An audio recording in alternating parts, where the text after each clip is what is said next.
ఎన్నికల్లో రాష్ట్ర వ్యాప్తంగా తెలుగుదేశం జనసేన బీజేపీ కూటమి విజయానికి కృషి చేస్తామని ప్రకటించారు. ఏపీ బీసీ సంక్షేమ సంఘం రాష్ట్ర అధ్యక్షుడు కేసన శంకర్రావు. బీసీ ఎస్సీలపై జరుగుతున్న దాడులు నియంత్రణ, యువత రాష్ట్ర భవిష్యత్తు కోసం ఈ సార్వత్రిక ఎన్నికల్లో ఎన్డీఏకు మద్దతుగా ఉంటారని ఇటీవల గుంటూరు ప్లీనరీ సమావేశంలో నిర్ణయం తీసుకున్నట్లు వెల్లడించారు. చంద్రబాబును ముఖ్యమంత్రిగా చేయాలనే సంకల్పంతో ఆ రోజు ఏకగ్రీవంగా తీర్మానం చేశామన్నారు. ఈ మేరకు సోమవారం వెనుకొండ తెలుగుదేశం పార్టీ కార్యాలయంలో జీవీ ఆంజనేయులను కలిసి మద్దతు ప్రకటించారు. అనంతరం మాట్లాడిన కేశవ శంకర్రావు, కూటమికి మద్దతుగా రాష్ట్ర వ్యాప్తంగా నియోజకవర్గాల్లో పర్యటిస్తూ బీసీలను ఏకతాటిపైకి తెస్తామన్నారు. వైకాపాలో ఉన్న బీసీ నేతలు సామాజిక న్యాయం కోణంలో తీసుకున్నారని, కానీ ఏనాడైనా ఈ రాష్ట్రంలో బలహీన వర్గాలపై దాడులు ఖండించారా అని ప్రశ్నించారు.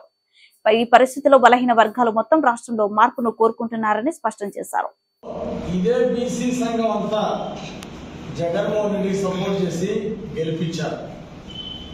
కారణం ఏంటంటే జగన్మోహన్ రెడ్డి గారు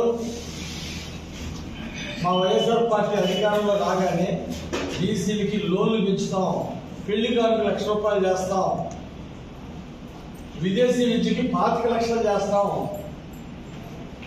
ఈ విధంగా బీసీలకి పెద్దపీట వేస్తాము, బీసీలు గౌరవిస్తాము అని ఎన్నో మాయ మాటలు చెప్పినటువంటి జగన్మోహన్ రెడ్డి గారు నమ్మి ఓట్లేశారు, మద్దతు ఇచ్చారు, ఓట్లేశారు. భారీ మెజార్టీ 153 సీట్లతో జగన్మోహన్ రెడ్డి ప్రభుత్వాన్ని గెలిపించారు. గెలిపించిన తర్వాత ఈ జగన్మోహన్ రెడ్డి గారు నమ్మిన వాళ్ళని నట్టేట ముంచడం ఈయనకి అలవాటు అయిపోయింది.